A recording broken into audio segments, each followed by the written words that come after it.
Good. Great. Sheesh. Are you still living? Are you still staying in the same place in Durban? Yeah, I did. Haven't Is moved it? from here. Yeah, Okay. All right. there we go. That's good, man. I'm going to change the view so I can see both of you guys. I can Yeah, see all three of you, but now I'm trying to see. yeah, there you go. Uh,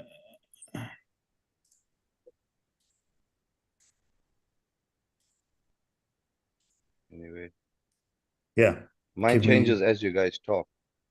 Yeah, there's a. I see. See here.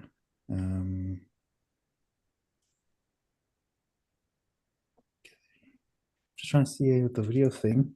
Oh shit.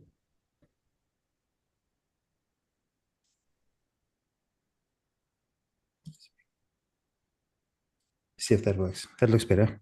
But now is it doing it on the live stream? Let's see.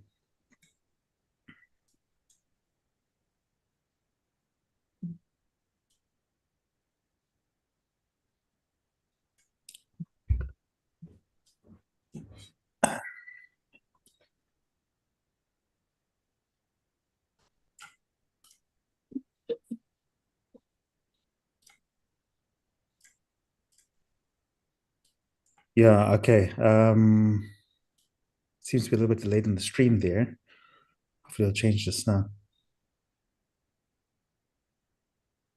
It says live on my side. Yeah, no, we are live. I'm just checking on YouTube. I'm just wondering to see if it's going to change to view all three of us.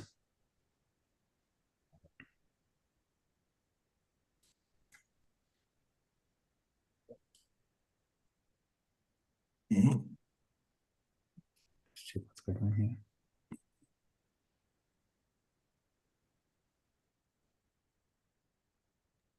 Huh, it's rotating you guys. Okay, now I can see both of you. It's possibly, Okay. based on whoever talks, it's going to rotate. Like, Yeah, I was hoping it Just wasn't going to do swiping that to on the the right. live stream. Yeah. Next time, what I can do, I have a full license of Teams.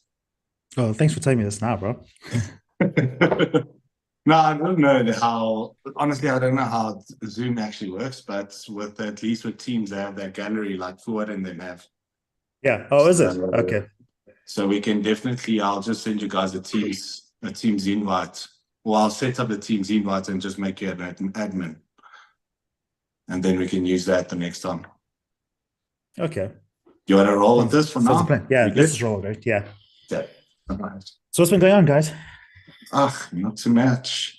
It came a bit of a surprise when you asked me, so I was like, "Geez, I haven't heard from you for a while." I was like, "Are you in town? Is that what's happening? Are you going to ask me to come train with you?" Nah, I mean, I was been incognito. Nah, I've been busy, man, with a couple of things. Is it? Yeah. Are you still doing the same thing with the ships and stuff? Yeah, I'm still working on the tugs, unfortunately. But I've got other things in the pipelines which will eventually all reveal themselves eventually. Slowly but surely. Yeah. All right.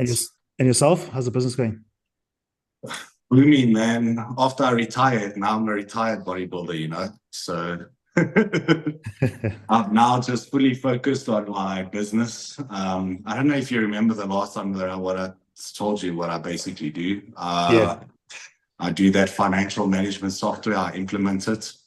So this since I got back from Dubai last year, the Dubai Pro, I basically started just putting my head down into work and stuff like that. Basically, it's grown like threefold in the last year. I've had nice, dude. Congrats.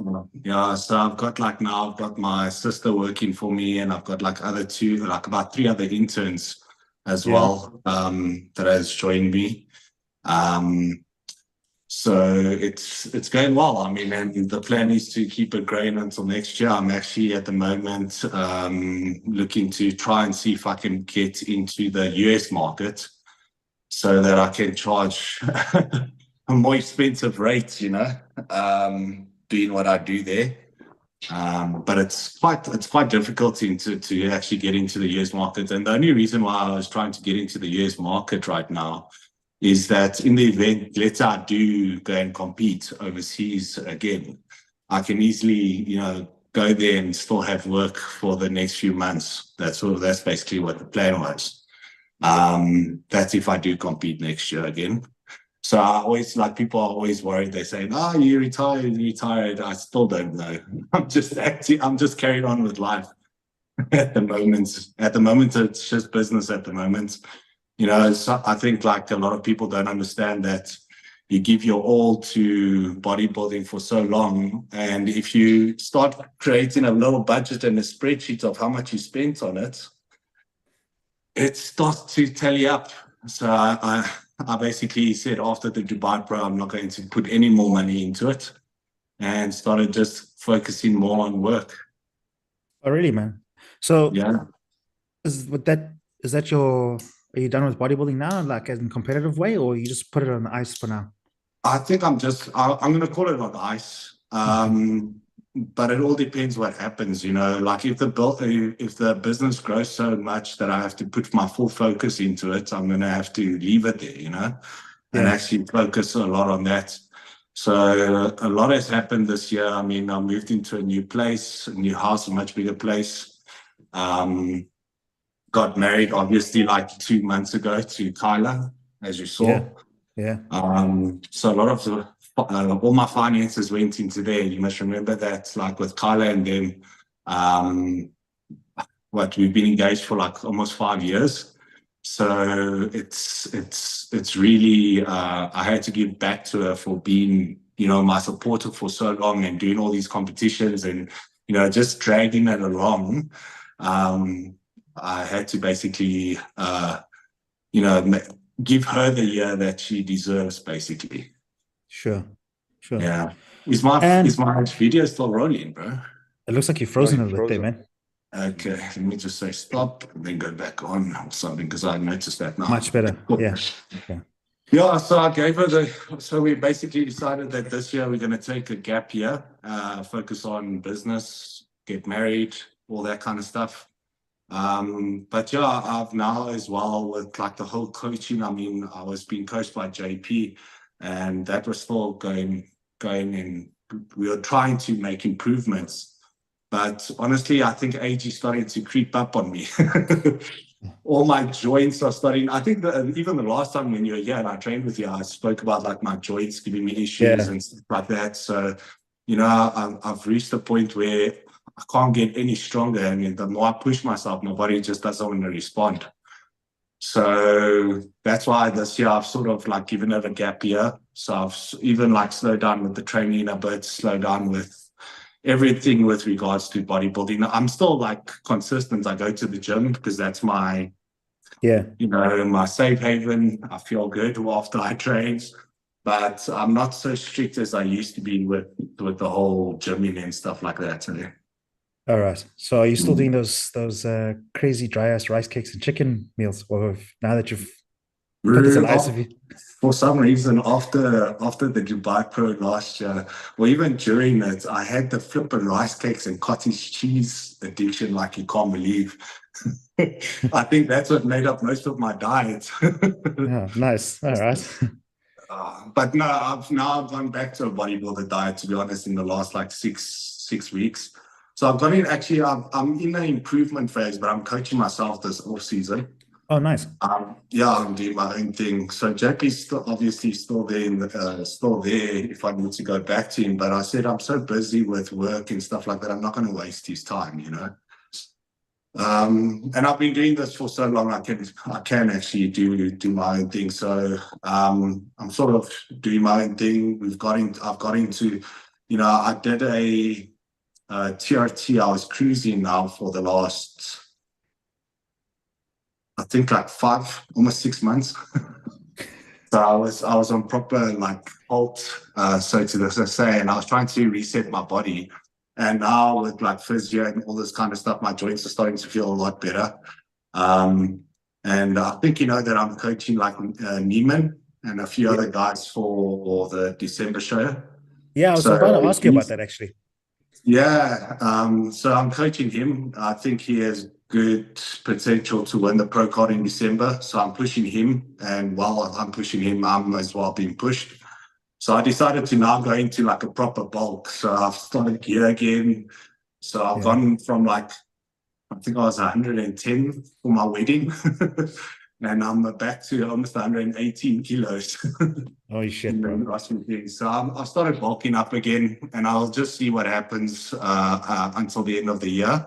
And then at the end of the year, I'll make a call whether or not I do a 2025 season and try and do another pro show. All right. Yeah. Nice, man. But yeah, the coaching thing is not like a serious, I would say a serious thing. I mean, I'm just coaching him and one other guy for the December show. Um, I've been coaching like lifestyle guys and stuff like that in the past, but I got so busy with work, like my actual work, that I don't have time to actually coach people. I've had people since I've been coaching them and them approach me, and I don't have time. So I Yeah. don't think I'd ever get into that space, to be honest with you. And All like right. being me, you know how I am. It's like if whoever I'm coaching I can't see, I don't care about in a way. Yeah. It's very hard for me to motivate others if I have to motivate myself. Yeah. I don't understand how people can become like, especially as athletes, if they are athletes and they want to coach at the same time. I don't understand how they do it, because if you have to motivate yourself and actually be an athlete, it takes a lot of your time being a good athlete, in my opinion. So to put all your focus into other coaching and stuff, I don't see how you can be a great coach if you want to be a great athlete at the same time, Oh, I don't know, man. I just feel like, well, I'll speak for myself on this. I don't particularly need motivation. Like if I've decided I'm prepping for show, that's all there is about it, and I just go through with it, that kind of thing. It just becomes like should I say another day at the office, but like a good day at the Yeah. office kind of thing. Yeah. So Yeah. I've managed to find the balance, but yeah, I kind of understand where you're coming from. For people, you do get a lot of people that will be like, "Oh, I need motivation to start prepping for a show. I need motivation, just to get up early in the morning." And like, I think that Julian agrees with me on this. It's just like part of like our everyday life, and the Yeah, coaching is just like, I think that's a thing, I mean, you have a second job and it might take a lot of time from you. Like this specific job that I have, I'd say it's full time. I literally wake up yeah, 5 a.m. in the morning. I go do some sort of gym or activity just to get my day right. And then I'm working all the way until 4 p.m. at night. yeah. And then I go back for my evening training, and then I get back home and I actually get in front of the computer again. So you don't have time to coach people in a way. But I think if you have that time and you have the capacity, I think you would be able to do it.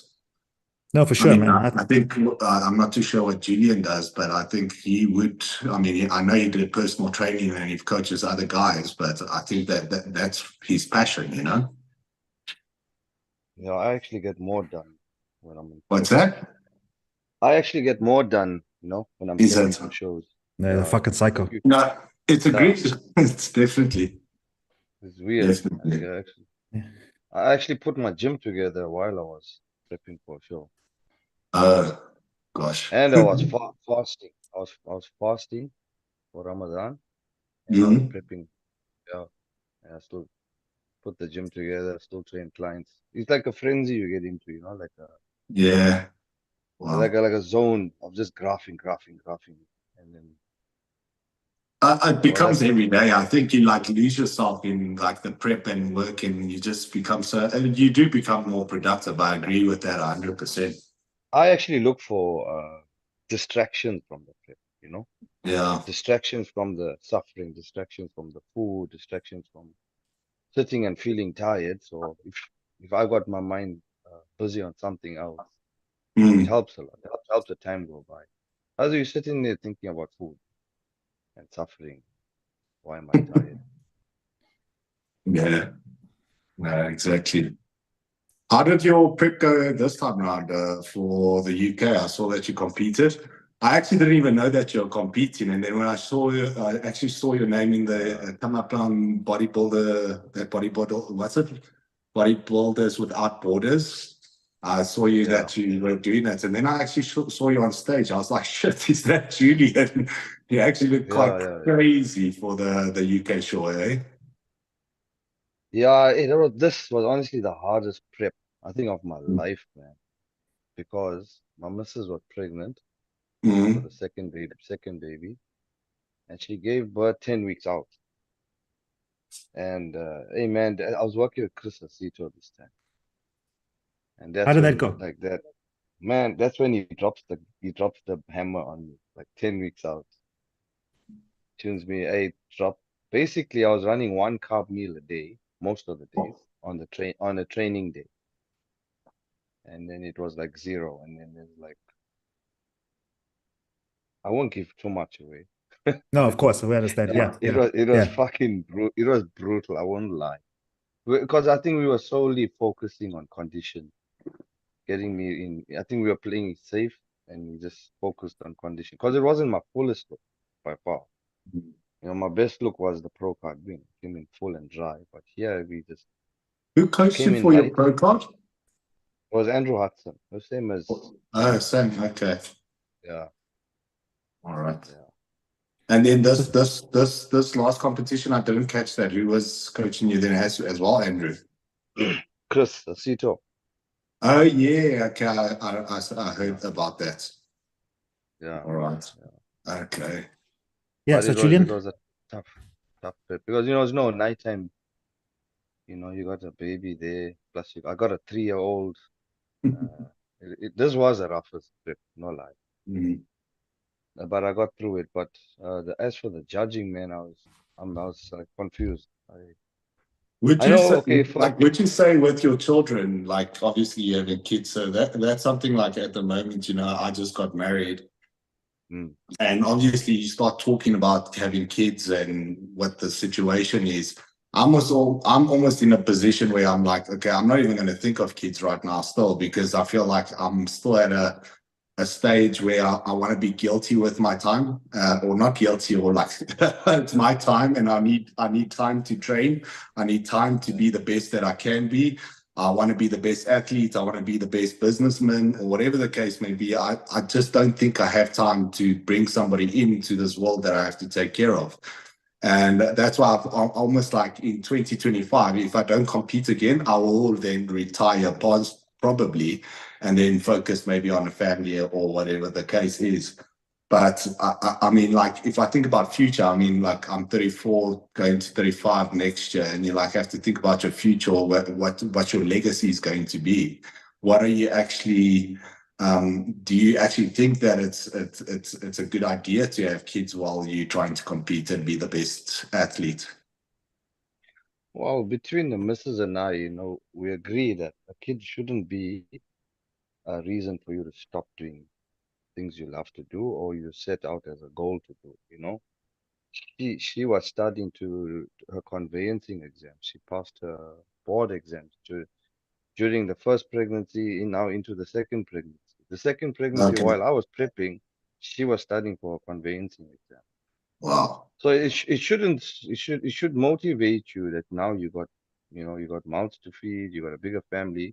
It's an even Mm, bigger reason to now continue doing what you're doing because I want to show my kids, it's not a full stop. I mm, want to mm, finish what I started, mm. and there shouldn't be a reason for me to stop what I'm doing. It is difficult, Oh, no lie. And mm. the first kid came lockdown, so lockdown baby. I Yeah. got him just after COVID. Well, in COVID, sorry, lockdown baby. Mm, Wasn't planned, but man, they come with their own blessing. I can't explain to yeah.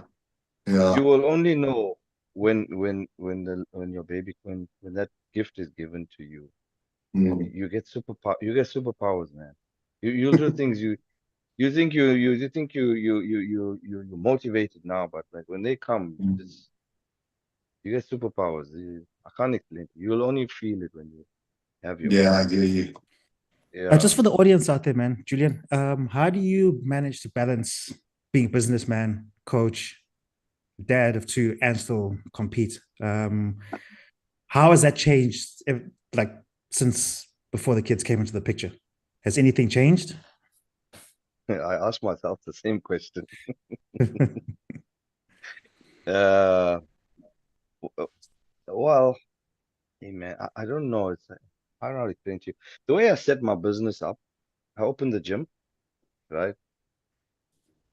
And then eventually we bought the property of the gym, and then I developed it. So we're getting rental from there. I got some tenants. So I'm lucky enough to set up a way that I'm getting, you can say passive. I go to the site, I go to the gym now and then to see what's happening. So I got guys working at the gym, reliable, good guys. And it helped me free up some time. That's why I took a chance and went to Mshlanga and see what's happening there. I did some Yeah. PT there. I thought there's a sign for me to go open up a club there. But when the missus got closer to pregnancy and I got deeper into prep, I came back home. Uh, to put my kids first, give them my time. But a question about balance, yeah, I'm fortunate enough to have the business running the way it is. So I'm now looking to get involved in something else. I haven't Mm. planned that yet. So let this show finish, and when I come back, I'll start planning what I want to do. Doesn't have to be in a fitness game. I got some ideas, but we'll see. We'll see. I want to just put the feelers out there, and then if it bites, I'll jump at it. Are you sure you don't want to start a supplement company like everybody else is trying? No, man. I'm actually thinking of something like a Julian car Code wash or 10. something like. Yeah, no, fuck. No, Yeah. it's amazing, man. Because you always get people that'll be like, "Oh, I don't have time for this, and I don't have time for that. How do you guys manage to get to gym?" And meanwhile, their life consists of like waking up at like 7 o'clock, and only getting to the office at 9, and then getting home, and sitting in front of the idiot box for like 2 hours, then it's bedtime. And I think you're a great example. Hence why I asked that question, because with the amount of time you have in the day that you're able to do all of that, that's damn impressive. If you really want something, you'll find a find a solution to your 100%. Yeah. problem. Yeah. Yeah. You can't keep saying, oh, I can't, I got this. But you find a way. You Yeah. just find a way. 100%. Yeah. I see in the live chat here, Matthew McCroney, how you doing, dude? He says that it's part of everyday life for him. And he says for Tyron, retired, never get back on stage. I'm retired, bro. There's no fun. There's no Man, muscle you're younger thing. than me. You're younger than me. How can you say you're retired? So Nah. Julian, with Listen, regards to the coaching, would you say that did you okay, you don't have to mention anything or disclose anything, but like would you say there's a difference, like a massive difference? Like, is there secrets that you've learned working with international coaches with regards to working with a local coach? I wouldn't say secrets, but there's definitely different methods. So what Yeah, you used to with one coach, you're expecting to go to the next coach, and you're expecting to be a little bit different, you know? yeah, But it's different. It's like they scrap the paper and you're starting something totally different. Like I said, I was like, with Andrew, it was smooth all the way, and then you suffer the last month. Yeah, man, I suffered. I suffered 10 weeks out, you know what I'm saying? So it was different. High mm, volumes of cardio. Yeah, if you're willing to, you also left and tried some another coach. It was you didn't, it was different. yeah. Let's not disclose that because, like, Yeah, we yeah, won't mention name, but yeah, yeah, it was different. But I also feel there's no good coach, and no bad coach, mm. because yeah. these guys obviously got a lot of. Okay, they are bad coaches. Okay, Of course, hundred Yeah. percent. but these guys already got a lot of good names under them, meaning they got good athletes that reach high levels of competitiveness, right? Yeah, But I believe there needs to be a good. Uh, you got to gel with your coach. You know what I'm saying? Mm, You got to have a good relationship with your coach. yeah, You have good understanding. So it's like you got like a rally car racer, right? If you're a navigator, you don't have a good relationship with him, you're not going to finish that race, bro. Even though he can be the best fucking navigator Yeah. and you're the best driver, but if you're not meshing, you're not going to get to your destination well. So I believe the same with the coach. So if if I missed the mark, I gave it my everything, coach gave it everything. Probably, it wasn't gelling at that time. Yeah, I remember Andrew once saying to me that you could work with a coach, you could have the plan to get you to Mr. Olympia, but if you guys don't gel, it's never going to work. 100%. But in my opinion, Andrew is one of the best fucking coaches out there. Just to put that out there. If I can put my 2 cents in it, like I've been in the game for around like only 7, maybe 8 years. My first serious coach was Vic Addy, as you guys know. Yeah. And Vic, honestly speaking, that's the coach that made me who I was. He's the one that got me to, in a way, whatever my pro physique was at that stage. I did get my pro card with JP, but Vic was the person that actually took my physique from nothing to something during that time. Now, did he know the best protocols? Not necessarily. Did he have the best food sources, diet protocols, whatever the case may be? I can't say. It was very old school, We're looking at coaches from now that are bringing a whole bunch of different varieties and stuff like that. And, it works. But that doesn't mean that old school also didn't work. You get what I'm saying? Vic, whatever he did, still got me to where I was. That put me above the rest, hence why I got my pro card, hence why I got to where I was.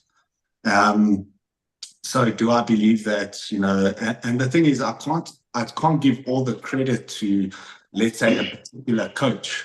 You get what I'm saying?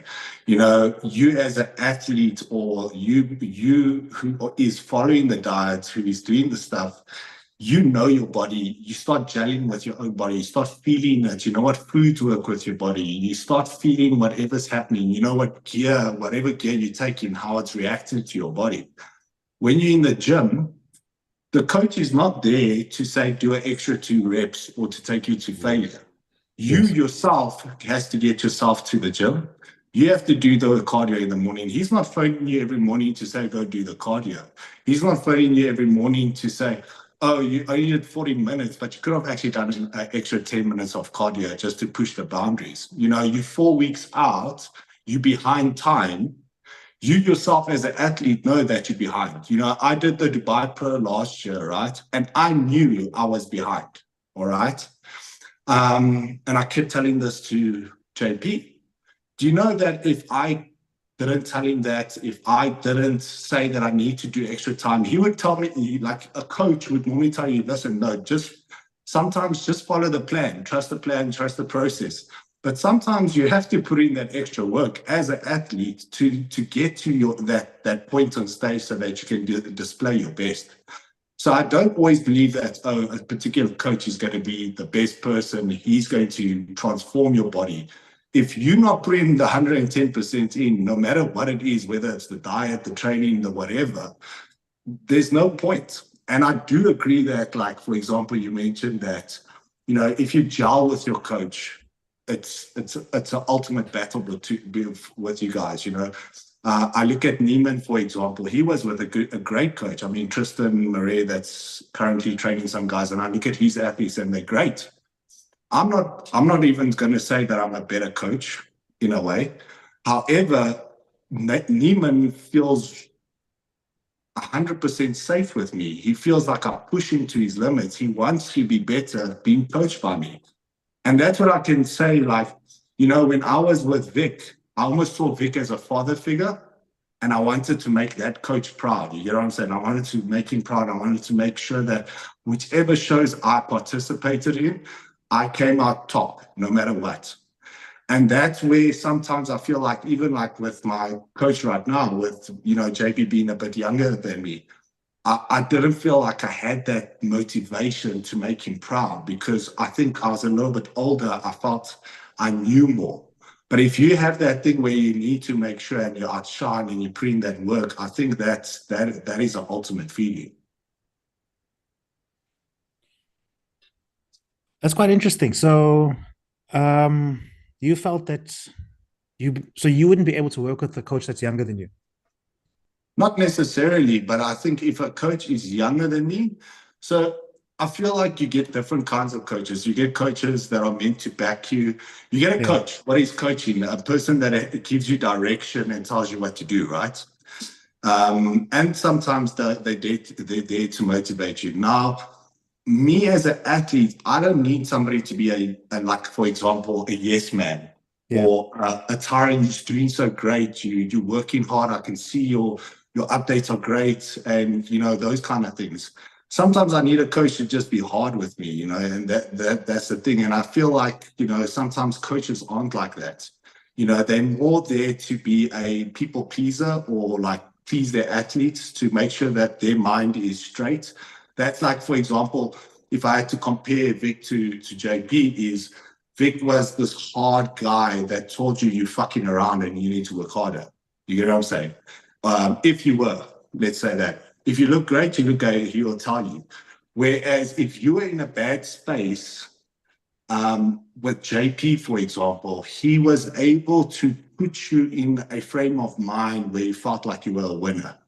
You get what I'm saying? He would make you yeah, feel at ease and stuff like that. Now, depending on the type of person I am, where would I go? I'd probably go to Vic because I need somebody to kick me up my ass rather than to be there to rub my back and say, oh, you're doing nice, my boy, don't worry. You get what I'm saying? So I don't think it's about being an age thing, but I think sometimes an age can play a role in how you deal with that person that is your client, for example, yeah. in terms of So, like a respect thing. so would you say you prefer, if you had to pick between a militant style of coaching and a more of like a comfort style of coaching, you'd prefer the militant style? Definitely. Juliet? No, fuck that, not militant. Not for me. You see, when I speak about gelling, it's like, all right, you got a coach that's giving you meal plans. And for example, for me, right, I had an incident where sweet potato affects my digestion. Hmm. And you bring it up and they ignore it, and you bring it up and they ignore it. You know what I'm saying? Yeah, There's no line of communication. It's Mm. like my way or don't, you're wasting my time. Yeah. You know what I'm saying? Now, if that's like a military style, like, okay, fuck yes, anything or 100%. whereas you can speak to a coach, listen, man, I got a problem. Can we substitute this and try something else? Then we're gelling because Yes, we're making a plan. We're making the athlete comfortable. So I think yeah, there must be a balance of yeah, Mm. you fucking around, you behind. And Yeah. secondly, you know what? Let's talk. Let's work together because we're both working together to get to the same destination. Mm.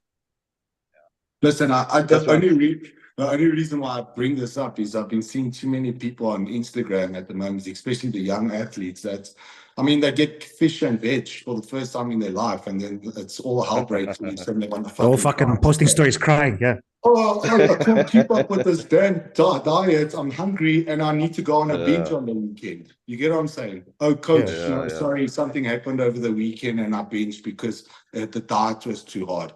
Literally, I mean, when with JP, it wasn't as bad when we went low calories, but with Vic, there's one thing is he was very local. Whether you had to be local or you had to be local. And trust me, I'm not saying that that is the right way. Don't get me wrong. But there's a time and place to be on locals, to be on fish and veg, to be on whatever. If you want to get to that next level graininess, it doesn't always have to Mm, happen. But don't be a little bitch and say that I can't do fish and veg if that's what you need to get to. If you're behind that's a weak. schedule and you need to do that, you have to do it, unfortunately. That's a it's weak, 100% weak athlete. self-inflicted. Yes, 100%. Yeah, then it becomes a lack of accountability. It's a coach's fault when they move on to No, somebody else because this exactly. coach put me on this, so forth and so forth. And I think Julian like nailed it. It's balance between the two. I'm not saying, be a military coach and tell the person what to do. I mean, the coach still has to listen to what's not going right in your diet or the training or whatever, and change things up. But I think the coach shouldn't be bending over at each say to say, oh, I can't follow this because of this. Now you're going to be making excuses for every single thing. I mean, I think a lot of you guys, I mean, you guys do some online coaching. And the first thing you always get from your first guys, I can't do fish. I can't do this. And then it's not like real good excuse like a digestion or anything like that. I don't like eating this. You get what I'm saying? I'm like, Yeah, when dude, I if get you want sign when I get signs of that, I just tell them, no, this is not working. I think you need to exactly. find someone else. Yeah. I was about to say Exactly. I was going to ask you guys, would you say that coaches that try and accommodate the clients to that extreme level that, like I'm talking about if there's no like allergies or anything, where the coach is more like a yes man, would you say that they're chasing the money more than the reputation? Yes. Because if your client is not going to get the results you're expecting, then you're just sitting there chowing the money. Yeah. Yeah. Yeah, Sorry? I want a reputation. So I want, if someone's with me, they need to look good and achieve the goals that you're paying me to help you get to. If the second month, third month, you're bullshitting, I see you still look the same, I you're think I wasting my think time. I think you need to identify yourself as a lifestyle coach and not as a coach. Yeah. That's the difference. Yeah, I but No, some but think even coaches, lifestyle. I think there is a difference between like being a lifestyle coach where you have a lifestyle client that can't follow those types of diets and you need to be a yes man at that stage. But when it comes to athlete coaching and bringing the best out of your physique, there is only those certain foods, those raw foods that are going to work with your body. If you're going to be putting in pastas because you like pasta and whatever, and thinking that your body's going to look the same eating pasta to rice, I'm sorry, it's not going to be the same. Okay, let's say we talk lifestyle, and then this client shows you a picture of what he wants to look like.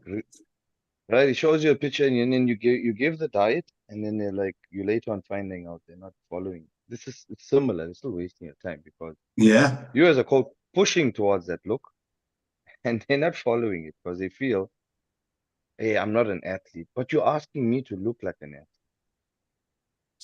You're No, asking me to look, exactly. yeah, No, I you know know, exactly that. I mean, when I did some lifestyle guys a few years back, and they would give you, oh, this is what I want to look like, or this is what I looked like when I was 16, and I'm fucking 40 years old now, and I want to look back yeah, yeah, and yeah. look like I had washboard abs on the beach. I'm like, and what do you want to eat? You want to eat your Pro Nutri and your cereal and stuff like that? That's not going to work, man. It's really not going to work. this is going to probably hurt a lot of people, but I must say the fitness industry is full of a lot of people with delusions of grandeur. Yeah. I must say. What's your take on so there is a few coaches and I understand like you get these Instagram now. A lot of the coaches are like really boasting about the Instagram and creating content and stuff like that. And I always feel like it could be fake. It's about, oh, you need to train this certain way to activate these muscles, or you need to follow this diet. If your coach is not, if you or your coach is not listening to you to listen to your digestion, they sound like more like yes man on the damn Instagram post. But what's your take? I mean, I see you guys get coached by, for example, Andrew Eisen. I don't see that coming from the guy. I think it's more of you get coaches that work on results and let results speak for their work by winning shows. And then you get guys that are creating content here on the other side and then boasting about coming second place, third place, whatever the case may be. You get what I'm saying? It boggles me with the type of content that these like some of these Instagram coaches are now pushing out. And don't get me wrong, it's good to grow your business, but sometimes I just feel like let your work speak for itself. Yeah, but they're trying to stay relevant, trying to find any means of Yeah. entertainment to stay relevant and I content. don't know, like for example, I might be a different athlete, and like we're talking about this whole military coaching thing, but I can't tell you, I don't think I could ever join coaches like that. Yeah, I agree with Julian. I think it is a thing of like trying to stay relevant. And it's like, I understand you're going to grow your business and you're trying to advertise it as like something different. But yeah, I would rather be like have less clients and be more strict on them and knowing that they're going to produce results than having a Yeah. whole fleet of people that like just second, third call outs and everything like that, you know. But it's for me, I'm more chasing the reputation than I am chasing the money. Yeah. No, I agree with that. I agree with that. And Yeah, like I'll definitely say, look, by all means, like variety in a diet off season, go for it. I'm all for it and whatnot, and maybe even up to the 8 week out mark. But the way I do things is as I start my prep, let's just say I start 12 weeks out, I start cutting all my variety out, right down to the point where I'm eating the same thing every single day, right up until show day. But yeah, and that's just one of the reasons that I do that is like Andrew and I knew what worked for me. And it was just like to eliminate any other like, you know, gut disturbances or anything else. We just knew that, let's say, for example, like cream of rice and ostrich or venison worked for me. So we just stick to that. You know, it's not a thing of like, oh, today I feel like fish or today I feel like steak. Like, I think that has to be out of your mind when you've decided that you're going to prep for a show. yeah. I mean, there was 1 year I prepped. In fact, it was after my honeymoon. I got so out of shape. I prepped for the first Arnold Classic. The whole 16 weeks. Because I didn't like the way I looked after honeymoon. I did the whole prep fish as my main source of protein. Whole 16 weeks, bro. It was this fish. Ask Andrew. That's when I joined Andrew 4 weeks out. He looked at me, he's like, hey, I can't tell whether you're flat or fat. But I I don't was know. ended up flat. Every prep I've done, like, I'll be honest with you guys, I tell myself that no, this prep I'm going to be more hardcore than the last time. I'm going to fucking eat fish, Yeah. you know. And then it gets to like week 10, and I'm like, no. Next week I'm gonna fucking eat fish. Gets to like week 100%, 8, yes. I'm gonna eat fish. Now I'm gonna start serious. I'm gonna get fish, and I'm gonna start with the fish. Before I know it's a show day, I haven't even started with the fish. Really? So No, man. yeah, Me at I'm bad, least man. 6 weeks out, I switched to fish. Mostly for digestion. I know fish really gets me lean. Yeah, It's like a safe place for me. Do you That's want for to know me. my do you know want to know my fish with Vic? I think it was not so much at the end of our preps. Like it all depends how it was. Like Vic went through phases where he would try certain things at certain stages or in certain years, right? And the 1 year he actually said, you know, if you listen to, for example, Jay Cutler was very big into the fish. You know, if you want that paper skin, thin skin, you need to eat fish, you know, and white fish it is. And from 8 weeks out, we started eating fish. And I would talk about like we would do carb cycling, and you'd have like a normal day where it would be chicken, you know, chicken, beef, whatever the case may be. And then you do 2 to 3 days of just fish and veg and a little bit of carbs.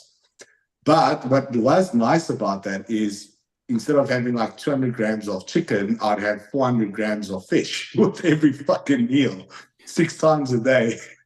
You can imagine in 8 weeks after eating 400 grams of fish, I was like, shit, I'm done. you I must have don't stunk, even, man. I'm sure the car No, and you the don't want house must have to. stunk as well. Yeah, you I don't want don't to even see want that shit. to see it ever again. But I don't mind the change. Honestly, I don't have a thing against fish. I don't mind it. I eat it. I eat fish in my bulk. Maybe one meal out of One odd meal a year there, yeah. yeah, that'll do. Yeah. No, I don't Hey, mind listen, it. thanks for joining us. No worries, man. Better late than never. And Matthew McCroney says that he agrees with me. Less is actually more. I presume that's got to do with the coaching. Mm. Yeah. I want to, oh yeah. What is your somebody at work asked me to ask you guys this. What is your craziest meal combination you've ever done? Let's just say anything. It doesn't matter what it is. Like you just had to put carbs, veg, and protein together. What is the craziest thing you've done? Prep or off prep? Anytime. Just the worst one in your head. When you say worse, are you talking about taste or just something that is not normal? Well, if it was a Not fucked up normal. combination and it worked out, then well done to you, man. But like just something that's not normal. Well, I went I through put a almost a video on whole that. year of eating cottage cheese and rice cakes, probably every single meal that there was for the last few months. And that's not normal to you. No. Well, I Really? mean, That's you fucking can delicious, imagine man. like cottage cheese is supposed to push estrogen up and stuff like that. I don't think a normal coach would give you cottage cheese 6 times a day. I was eating about probably around 6 tubs of cottage Shit. cheese a day with about 4 full rice cakes and with peanut butter and shit like that. And I was just coin it, bro. But it tasted awesome. Julian? I do a lot of fucked up things during prep, no lie. Like what? But I made a video recently, man. I boil the egg whites, and then I take the whites, throw it in a blender with a scoop of whey and a full gem squash with the seeds and everything. Blend it up, put it in the fridge, and I tune myself, hey, this is ice cream, What flavor? Wait. vanilla. Okay. And then you With put gem squash. cinnamon on it. Is that during a cutting phase that you're doing that? Yeah, that's like prep time. That's like the fish diet where I'm only eating fish and Yeah. shit. So for Oh, supper, that was my dessert. Oh man, that sounds during awesome. prep, Though. that I was won't lie. It almost sounds like one of those like pumpkin spice type blends that you'd normally have like a nice dessert. I think yeah. I Now might with the try it. smell, I think I might try it. yeah, it's not that bad. It's bad, but not that bad. Then I started putting gem squash in everything, man. Even my oats. When you get carbs, let's say I was given like 80 grams of oats on the day. I'll throw in a whole gem squash in there just to volumize, Mm, just so if I'm feeling I'm eating more. So I'll But yeah. that put gem is squash in my meals, throw it in my oats, throw it in my eggs, throw it in everything. but does everything Um, taste like gem squash, or does everything still have its own taste? Like, did the oats still taste like oats, or did it become more of like a gem squash taste? Well, in prep it tastes lovely, but if I do it Of now, it course, won't. I mean, fucking roadkill and Tabasco It sauce won't. tastes lovely. I don't know. I don't know if I was like in the prep. Remember when I was in prep and I came down to Durban, Thomas, and I actually stayed with you guys. Well, was I eating my salad bowls with you? Not really. You didn't see that. No, not then. That when you were here, dude, you were just doing that whole where you're taking like. By the way, Julian, this guy doesn't use plates. We got a whole fucking kitchen full of plates here. This guy still wants to eat out of a container. All right, real fucking What? bodybuilder. Right. Tupperware. So yes. So he takes like a whole bunch of rice cakes, right? And just crushes it into this Tupperware, and then just tears his chicken into like little shreds, eats it like that. No sauce, nothing. That's how he eats it. No, I actually have to blame you for that damn maple syrup because I still to Oh today, yes, yeah. if I take you downstairs now and I show you my cupboard, I have a stack full of that maple sauce. It goes in every single meal still today. But yeah, that was like an eye opener with the maple syrup and the chicken and the veg and the crushed rice cakes. It was awesome. But basically, when I get into prep to volumize it, I can literally go through, the lettuce heads that you buy. So like a 15, $20 lettuce head, the full lettuce head. I'll eat that with every single meals. As is. Yeah, I'd literally eat one full lettuce head with like either fish or chicken or whatever the case may be. And then I'd do the Mr. sauces that we have now with the sweet chili or whatever as a sauce on it. And that's what I would do to volumize my food day. Jeez. Yeah, but you never ever suffered. It sounded like every time I heard you going into diet, you were always fine with your food. But you never went like crazy low with your food ever. No. I was doing preps. So I was like hovering around the I think the lowest was like 3,700 in the last 2 years, 3,700 calories. But I was just like, fuck this. I don't want to eat fish and veg. So I just decided I'll just stay lean in the off seasons. It just worked. It was just easier. And like preps didn't really feel like preps. Yeah, you have no problem, really going through, your off season and on season the same way, with the foods and stuff like that. Yeah. Yeah. So the most fucked up thing I've done with food was in 2019. I got home like really late and I wanted to eat my post-workout meal. I opened the fridge and there's literally nothing in the fridge. All my meat and everything was still frozen, and I just had this one container with baked potatoes inside it. So I was like, what am I going to do now? Oh, and at that time, beef protein was still a big thing in South Africa. And I'm just trying to remember what the flavor, it was some berry flavored beef protein. So I thought, this is cool. Just like steak and potatoes. I'm going to take this beef protein, throw it in the blender with the potato. Did that. As I drank the thing, man, no sooner did it hit the back of my throat that I ended up throwing it up in the thing. It was fucking disgusting. Well, it doesn't sound that great. That was fucked up, man. Yeah. Yeah, guys. It's Olympia weekend this weekend. Have you guys done any The press predictions? conference is in the next half an hour. Oh, is it? We better get the Yeah. fuck off this thing and go watch them. Isn't it the opening show now? In the next few minutes, like you said, in the next half an hour. Yeah, the The press conference. Right? Press conference, yeah. Okay. That's going to be quite. Who have you guys got as your top 5? The opens. Yeah. Hardy winning. Okay. Hardy winning. Yeah. Okay. Obviously Derek. Yeah. And I think third place is going to be a battle between Andrew and Samson, in my opinion. Okay. Pick one. I mean, who else would? I think Andrew's gonna. I'm hoping Andrew will take third. Yeah. Okay. Fourth, I would say Samson. Fifth. Who's the fifth? Well, Nick is out. Who's the next runner? Brandon. Brandon's looking full. Fuck, he's looking good, man. Has he posted something? Yeah, Neil Hill. His name Brandon. Am I right? Brandon. Brandao. Raphael Brandao. Yeah. Raphael. Okay. Yeah. Okay. Yeah, he's looking full. And do you think he can beat? Do you think he can beat actual Brandon Curry? Yeah, in my opinion, I think he's on his way. It depends. I think if he keeps his legs full enough, because that's the only thing that catches him sometimes is his legs, but he does look full in his pictures. But remember, he's standing on his own. He battles to get grainy dry, and these guys are starting to bring it now. Yeah. I think age is catching up with them, eh? Shredded glutes. Taran, your top 5? Listen, I think because I have my set of favorites that I would probably put first and second and stuff like that. But if I had to give it of the way that it's probably going to go, I'd still think it's going to be Derek, Hardy. Yeah.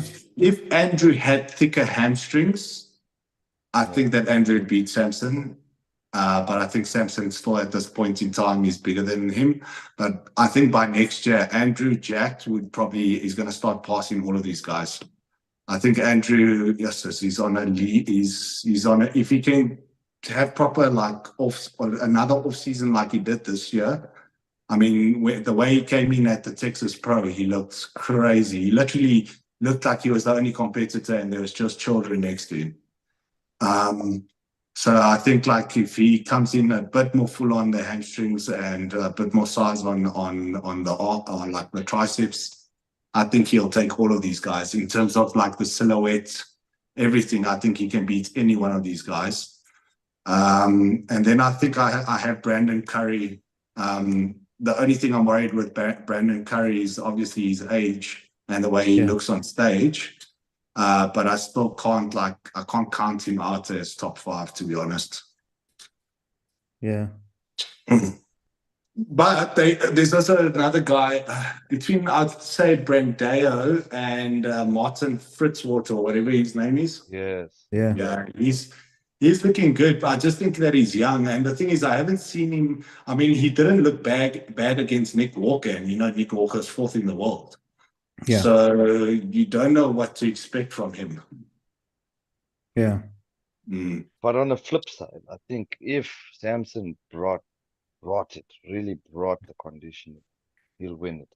Oh, 100%. Hands down. Yeah. The thing is, like, I don't think he has the show he did 2 weeks ago. His condition was good, so I know it's going to be good.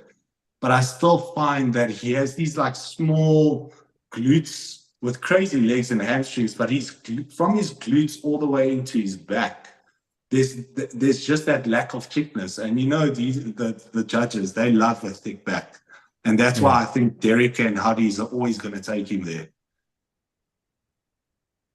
Okay. Mm-hmm. Matthew's. That's why I'd love to. That's exactly it. I mean, like Andrew and Samson, I'll probably have as my first going into the shows because of their silhouette and structure. That's just how it is. But because of these shorter guys, Derek and Hardy, they have so much packed muscle. It looks crazy. Yeah. Mm-hmm. Matthew Crony, we want yours in order, please. Let's see because he's put his top 5 here, but we want them in order, please. Okay. What's yours? So I've got Derek, Hardy, Samson, Andrew, and Hunter. No, I can't even put Hunter there anymore. He looks like, I don't know, after his last showing, I can't. I don't know, man. I don't know. It could be an extremely biased choice, but yeah, I can see it. But it's also based on because I don't know. I haven't seen pictures of Brandon Curry. So, I don't know what's going on with Hunter. Like, he had such a great trajectory, and then like I look at him in the shows at the moment, and just things aren't looking right with his physique, bro. Like, his stomach doesn't look great. It's very weird. It's not looking very pleasing when I look at it. Like, I mean, he did the show he did now, was it Italy or somewhere, wherever he did it now.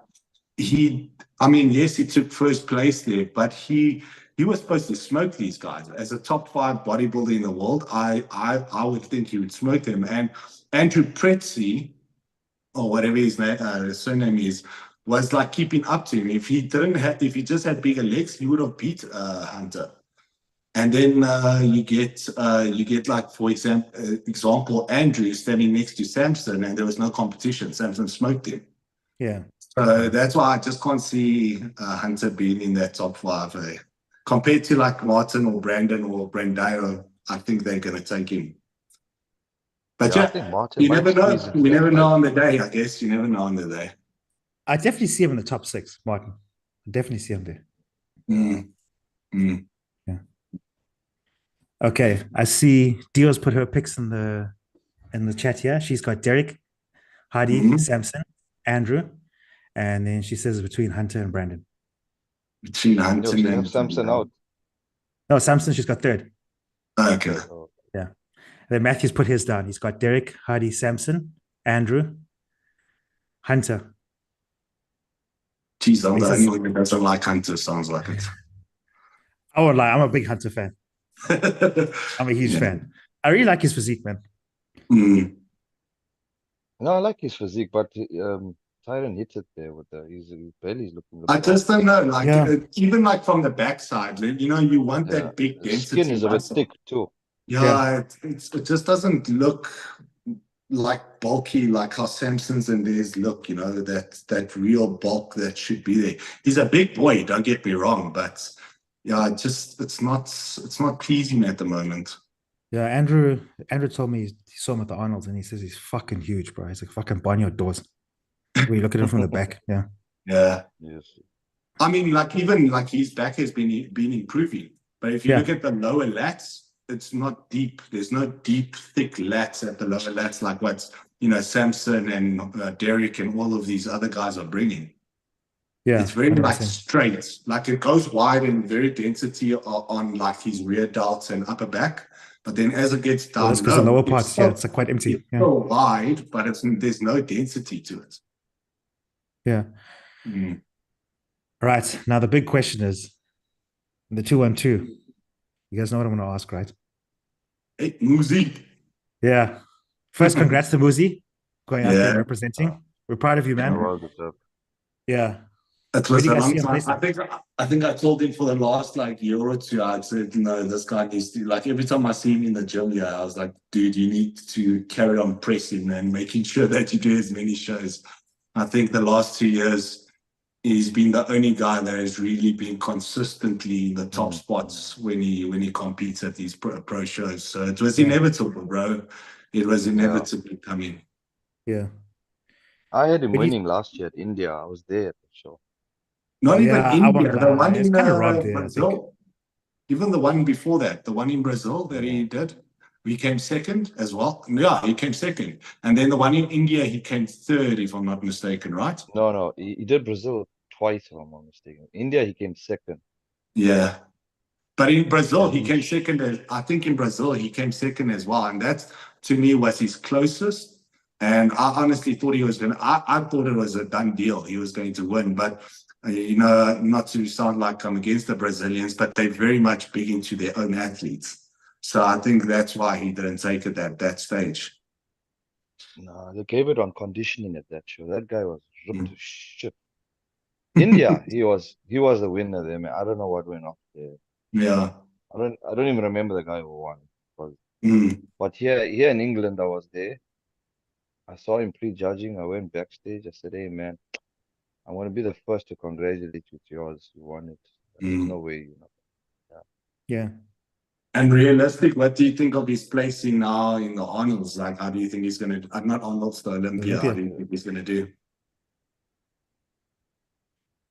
I can say maybe top three. Top three? Top three? Yeah, I would say top three, man. Wow. I think it's that good. Yeah. I think it's that good.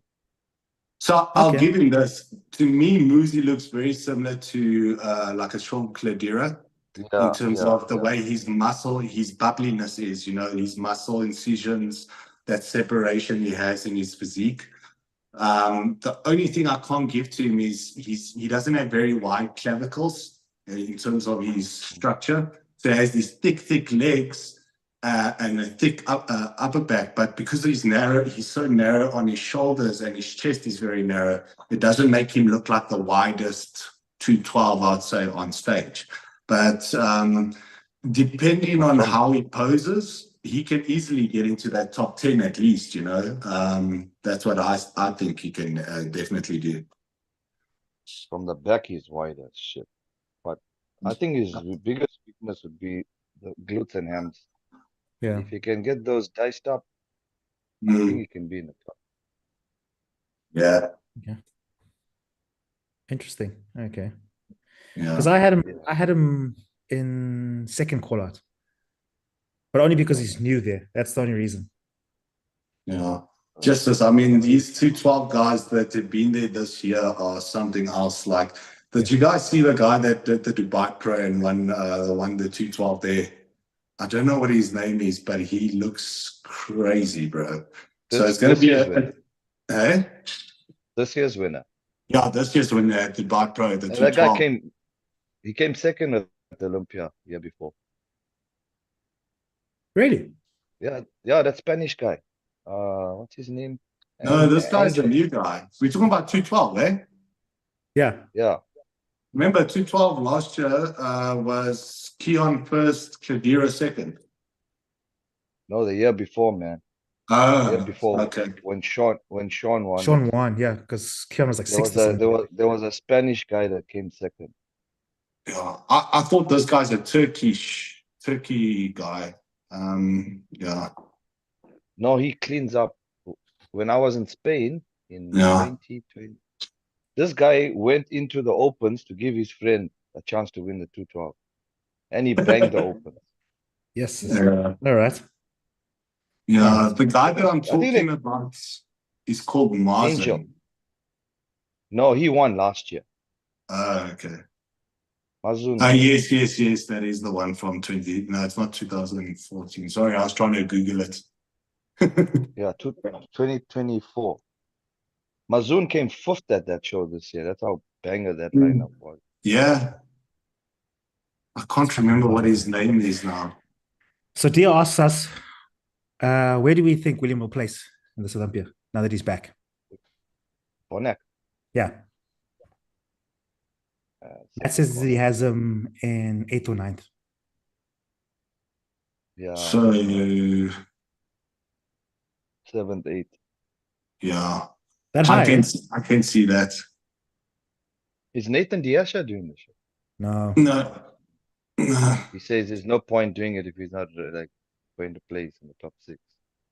So if I had to extend it I thought it from was still top his. 5, if I had to extend it from top 5, I mean, I said Brandeo, and then it would either be Martin or Barus, and then maybe William. Beirut is out as well, eh?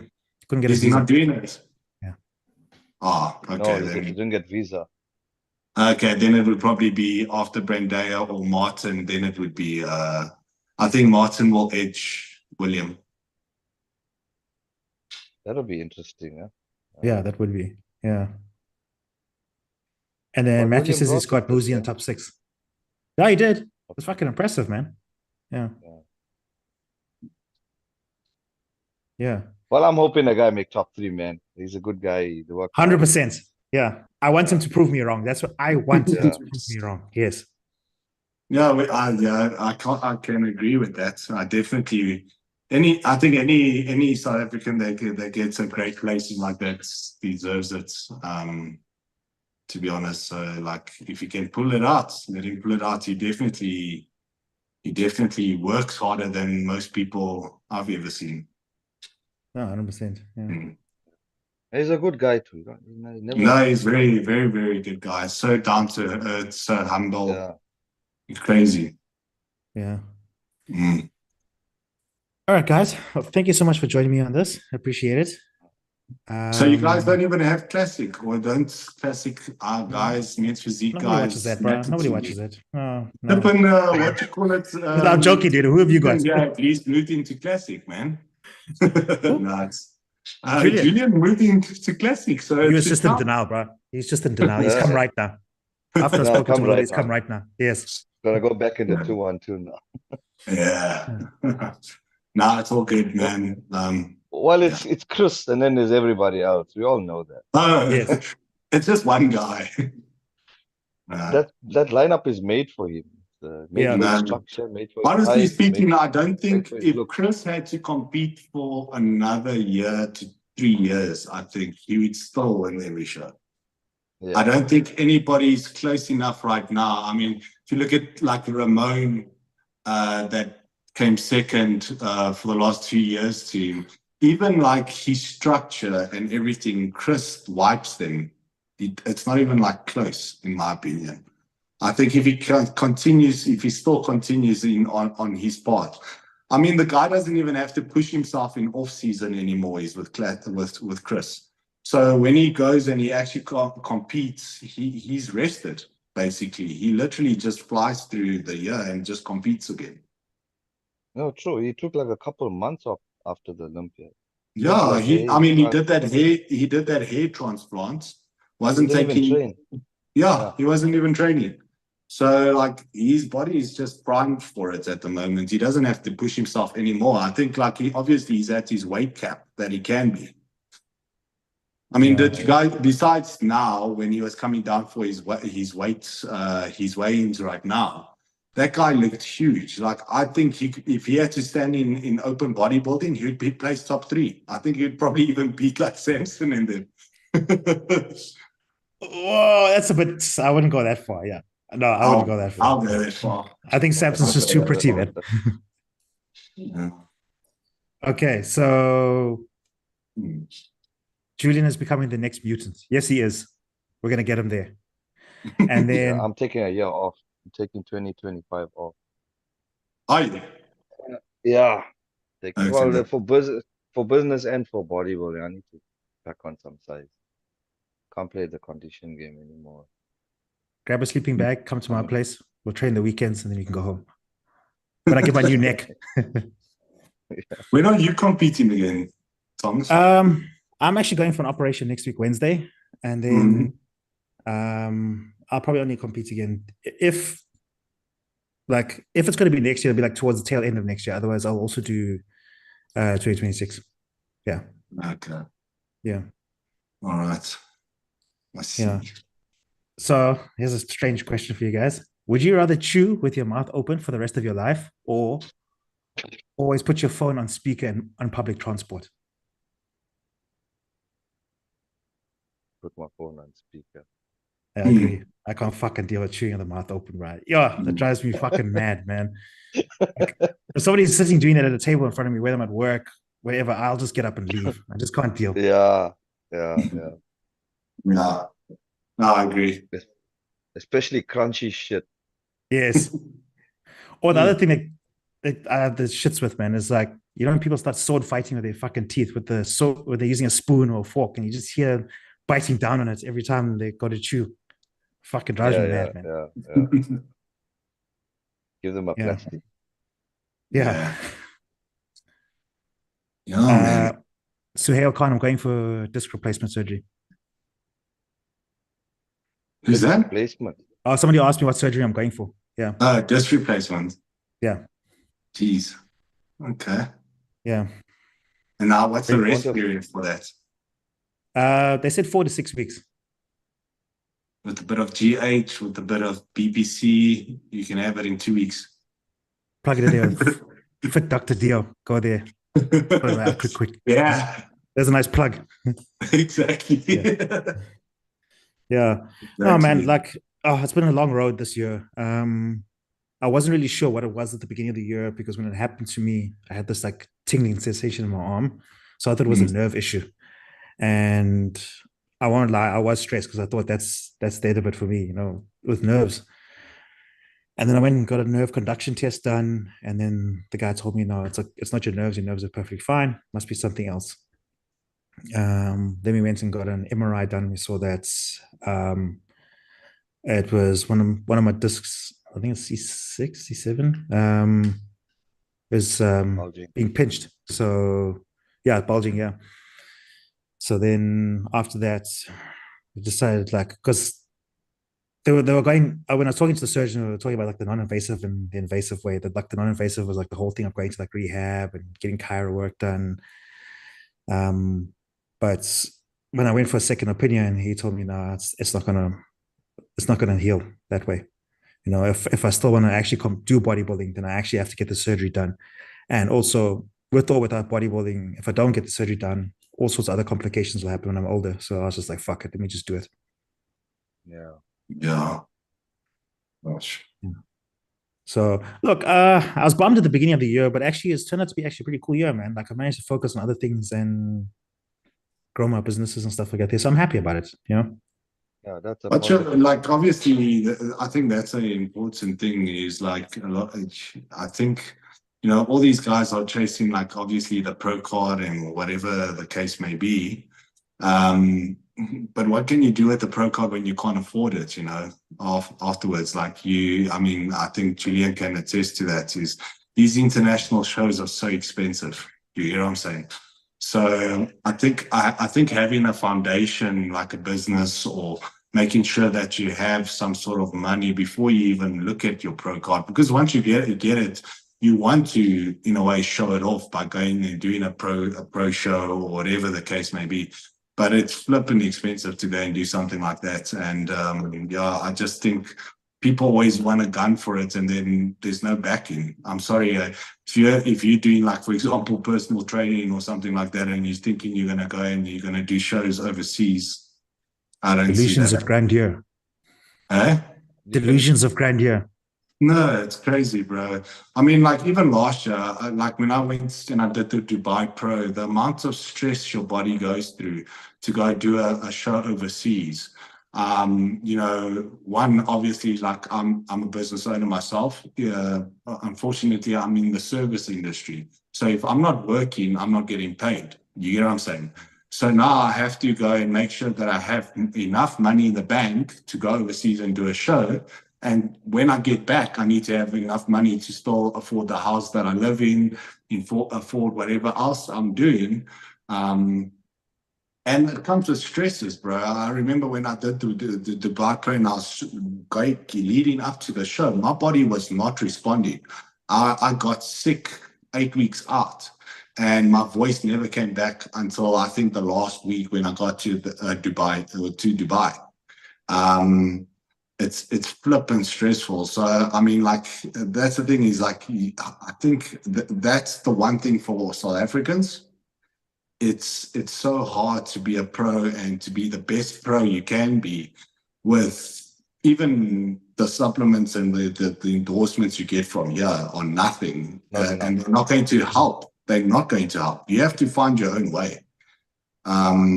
So it's really weird, like how people want to chase this card and chase whatever and chase the thing to go overseas, but it sometimes can't be done. And that's why even with myself this year, I'm not going to compete. If next year there's no budget for it, I won't compete again as well.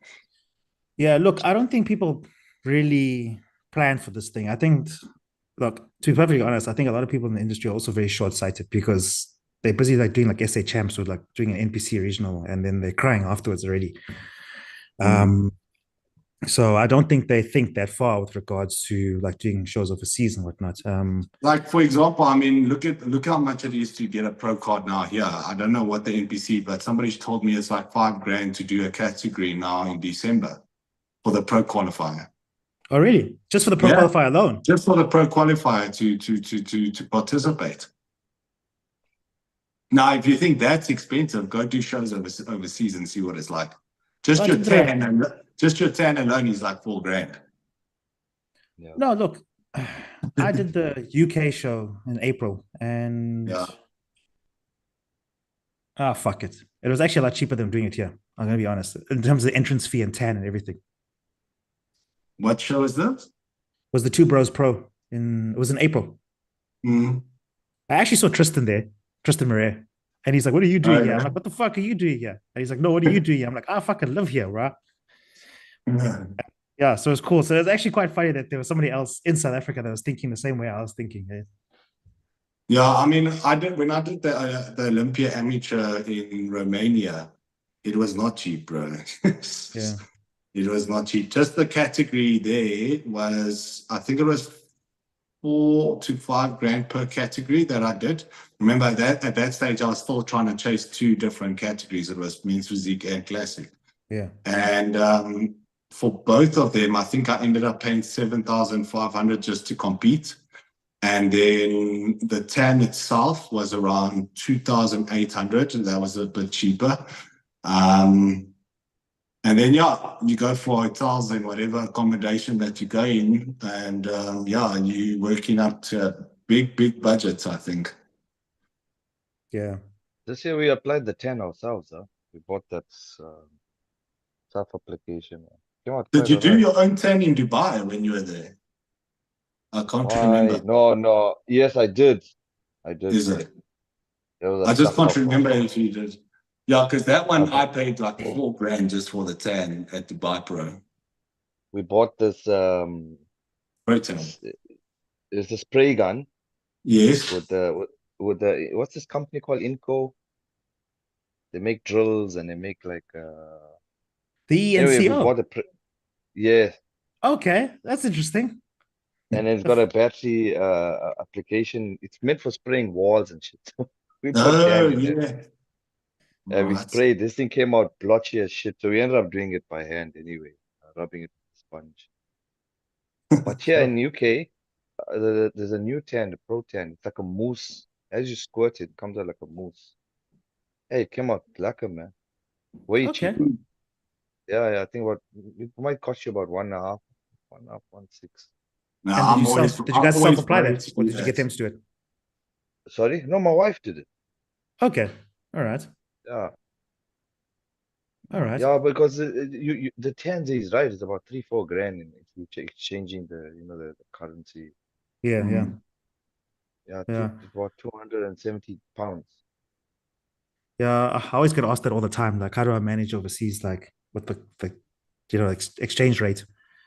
And I'd always tell them, like, you shouldn't really think of it that way. Like, if this is something you want to get into, you just gotta suck it up, or pre-plan for it nicely, No, you gotta plan.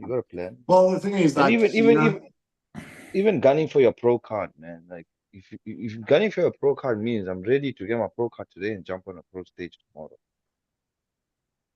So You know, Yeah. the biggest thing I hate is hearing this. I'm going to get my pro card at the end of the year, and then I'm going to go into a growing phase to do my pro show in 2 years' time or something like that. I'm like, if you're pro worthy, you should be able to stand in a show and get your pro card the day before, and stand the next day and actually compete against pros and be competitive. You know, That's Tyron, that was my going to be my opinion. plan if my neck wasn't fucked up, eh? but that's I why was it's going a to go with good thing you're Julian. sorting it out. That's why Yeah. it's a good thing you're sorting it out. So when you come back hard. Come Yeah. back as Yeah. if you're going to stand in the pro show the next day. Yeah, Yeah. 100%. I mean, Yeah. that's the only reason, like, for example, myself, why I stepped down into men's physique. Once I actually competed overseas and I see the size of these damn classic oaks, I'm like, I mean, because I was winning shows in classic, yeah, no problem. And then when I competed overseas and I actually saw the size of these guys, I was like, there's no ways. And then I basically moved down to men's physique because I knew that if I moved to men's physique, at least I know my physique is on par with what pros already look like. You get what I'm saying? So, then I did my first pro show and it was an eye opener. You're like, fuck, okay, these guys are on a whole different level. It's not even funny. Yeah.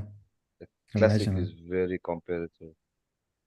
I see it, man. Yeah. Like not even like the Olympia, just your third tier shows already got like 50 athletes in it, just for classic. Yeah, Yeah. because there's shows galore around the world. Yeah. Mm. And that's what I'm saying. It's crazy that the amount of shows there is for classic that it still pulls that many competitors. Yeah. Yeah, That's crazy. they actually should have two separate classic lineups because in amateur you got four. You got four height classes. Yeah. Mm. I feel in the pros there should be two at least. One for the shorter Yeah. guys, one for the taller guys. Nah, fuck the height Like class, man, man. You and I know must what just I'm rumble saying? with But the big boys, bro. There's nothing we can do. no, I'm coming to the 2-1-2. No lie, fuck that. I'm not doing classic again. Yeah, I look like a midget in front of those guys. Man, they were like 2 meters. Yeah, like Tyron. To be honest with you, that's what when I saw you in the on video, right? I was like, is that Julian? I was like, I didn't know if it was. Because here I thought it was a little Spanish dude that looks really good. I didn't even recognize him. I was like, yes, that guy actually has a good physique.